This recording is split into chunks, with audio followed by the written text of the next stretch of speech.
Hi, my name is Billy Ray Belcourt, and I'm the author of A Minor Chorus. My novel, A Minor Chorus, is in part an examination of the novel as a technology of self-making. So I'm interested in how I might rework or subvert the conventions of novel writing to emphasize a collective voice rather than an individual one. So my novel tells the story of a rural Albertan community grappling with history, as well as ongoing political and social issues such as economic precarity, racism, homophobia, and police brutality. I wanted to spotlight a region of the country, rural Northern Alberta, that hasn't received much literary attention, especially from an Indigenous point of view. My protagonist is a queer Indigenous graduate student who steps away from his doctoral studies in Edmonton to return north to begin research on a novel. When I started writing the book, I was also a graduate student in Edmonton. I finished my program, and so this protagonist is a kind of alternative version of me, though the events of the novel are fictional.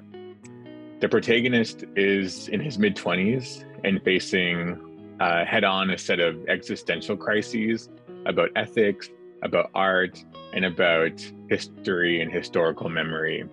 He's in his head a lot, and so the novel's narrative momentum relies quite heavily on the rhythm of his thoughts and his way of analyzing the world and what people say.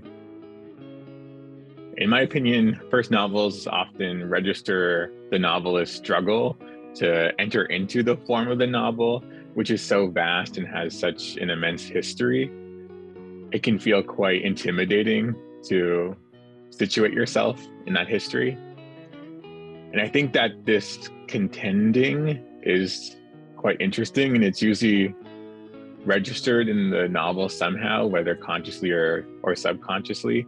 And in my novel, I chose to lay it bare, to make it a part of the novel's narrative arc.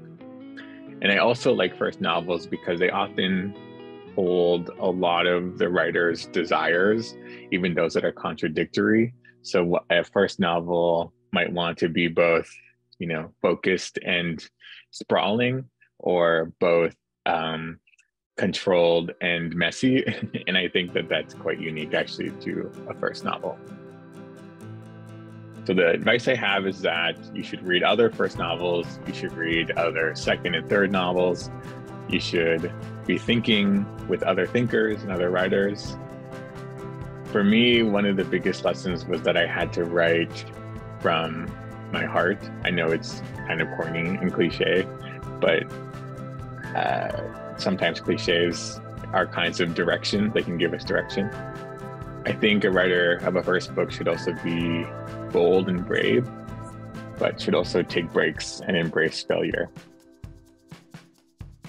Okay, so I'm one of those people who has tons of books around them all the time, but I'm going to highlight a few books that are currently on my table.